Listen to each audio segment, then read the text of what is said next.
Beberapa upaya Zionis untuk merusak Bait al-Maqdis. 21 Agustus 1969 seorang turis asal Australia, Michael Dennis Rohan, membakar Masjid Al-Aqsa dan memporak-porandakan bangunan di sisi tenggaranya. Kebakaran itu menghanguskan sebuah mimbar yang berusia 1000 tahun milik Salahuddin Al-Ayyubi yang dibuat dari kayu jati dan gading. Rohan adalah seorang penganut Kristen Protestan evangelis dari sekte Church of God. Dia membakar Masjid Al-Aqsa dengan harapan hal itu akan mempercepat kedatangan Mesias. Dia hanya bercita-cita ingin merobohkan Masjid Al-Aqsa dan membangun kuil Yahudi di sana. Akhirnya dia divonis tidak waras dan dirawat di rumah sakit jiwa, lalu dideportasi ke Australia. 2 Maret 1982 sekelompok pelajar dan warga yang pindahan dari Kiryat Arba menyerang Masjid Al-Aqsa dari bab Asil-Silah. Mereka mengeroyok para penjaga yang mengakibatkan seorang terluka. 30 Maret 1982 kelompok Yahudi fundamentalis yang bernama Grup TMF, Temple Mount Faithful, disertai 2 anggota Knesset, Geula Cohen dan Ben Porat, telah memasuki areal Masjid Al-Aqsa dengan cara yang sangat provokatif. 3 April 1982 sekelompok Yahudi fundamentalis mencoba menyerbu Masjid Al-Aqsa dari pintu dung. Namun usaha ini berhasil dicegah oleh para penjaga Departemen Wakaf. Salah seorang penjaga tertembak. 8 April 1982 kelompok TMF yang terdiri dari orang Yahudi fundamentalis kembali beraksi dengan meletakkan bom rakitan palsu seraya mengancam dengan sebuah spanduk yang dipajang di depan pintu Masjid Al-Aqsa. Bom palsu itu ternyata berisi transistor radio dan waktu. Para penjaga masjid berhasil menemukannya dan mengamankannya. 11 April 1982 seorang tentara Israel asal Amerika, Alan Goldman, memasuki Masjid Qubbah As-Sahra dan mulai menembaki setiap orang secara membabi buta. 1 orang tewas dan beberapa lainnya terluka. 12 Mei 1982 seorang sersan polisi Yerusalem melakukan pelanggaran dengan memasuki areal Masjid Al-Aqsa. Dia mengatakan bahwa dia hanya berupaya untuk memverifikasi dakwaan yang dibuat oleh Geula Cohen bahwa di dalam areal masjid ada pembangunan ilegal. 22 Mei 1982 Yahudi fundamentalis memasuki areal Haram Asy-Syarif sambil menyebarkan selebaran yang memprovokasi umat Yahudi untuk memasuki Masjid Al-Aqsa dan beribadah di sana. 4 Juni 1982 sekelompok Yahudi ekstremis telah mengirim sebuah surat teror ke Dewan Wakaf Islam yang isi ancamannya adalah peledakan Masjid Al-Aqsa.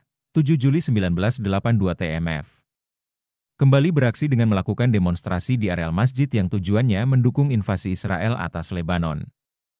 28 Juli 1982 sekelompok pelajar yeshiva yang bersenjata menduduki 3 buah bangunan apartemen penduduk. Mereka meneror para penghuni termasuk anak-anak balita Palestina yang tinggal di gedung tersebut. Mereka akhirnya keluar dan meninggalkan gedung tersebut setelah diperintahkan oleh pihak kepolisian Israel. 5 Maret 1983 sebuah bahan peledak ditemukan di jalan menuju ke Masjid Al-Aqsa di dekat Bab Al-Majlis. 14 Januari 1984 sebuah brosur palsu disebarluaskan untuk turis. Gambar pada brosur itu bukan lagi Qubbah As-Sahra dan Masjid Al-Aqsa, tetapi 2 buah altar Yahudi. 27 Januari 1984 sekelompok Yahudi fundamentalis datang pada malam hari dengan membawa bahan peledak. Mereka berniat meledakkan Masjid Al-Aqsa, tetapi tertangkap basah oleh para penjaga dan segera digagalkan. 24 Maret 1984 sekelompok Yahudi fundamentalis secara publik mendeklarasikan bahwa mereka akan merayakan ibadah Paskah tahun itu di dalam pelataran Haram Al-Syarif. Mereka juga akan memotong dan membakar hewan kurban di sana. 29 Maret 1984 Departemen Arkeologi Israel yang berada di bawah payung politik Menteri Agama Israel telah membangun terowongan. Lebarnya 1 meter, tinggi 2 meter, dan panjang 10 meter di sisi tembok bagian barat Masjid Al-Aqsa dan berdekatan dengan gerbang dung. Terowongan ini mengancam pondasi gedung Dewan Wakaf Islam. 23 April 1984 sekelompok Yahudi ekstremis memasuki kawasan Masjid Al-Aqsa secara paksa sambil membawa senjata di saat muslimin mendirikan sholat. Mereka juga melakukan berbagai aksi yang tidak bermoral di bangunan suci tersebut, dan sempat membuat para balita menangis dan ketakutan. Padahal saat itu mereka sedang ikut mendirikan sholat bersama orang tua. 25 September 1984 para anggota Yahudi TMF berusaha melakukan ibadah di pelataran Masjid Al-Aqsa, tapi berhasil dicegah oleh para penjaga wakaf Islam. 8 Januari 1986 beberapa anggota Knesset didampingi oleh beberapa Yahudi ekstremis berusaha melakukan ibadah di pelataran Masjid Al-Aqsa.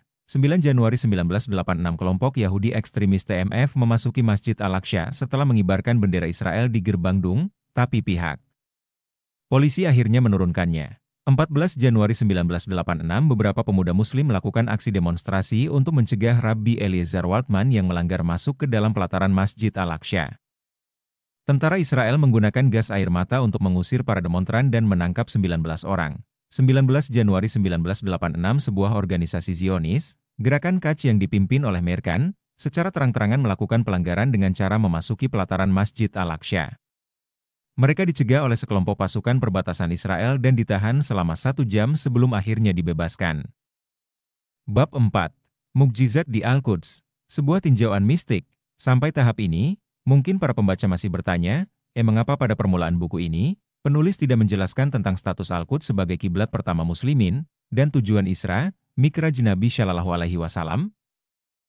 Saya katakan bahwa alasan mendahulukan kajian historis, sebelum dua topik di atas, disebabkan adanya fakta bahwa mayoritas muslimin belum mengenal masjid yang ketiga ini.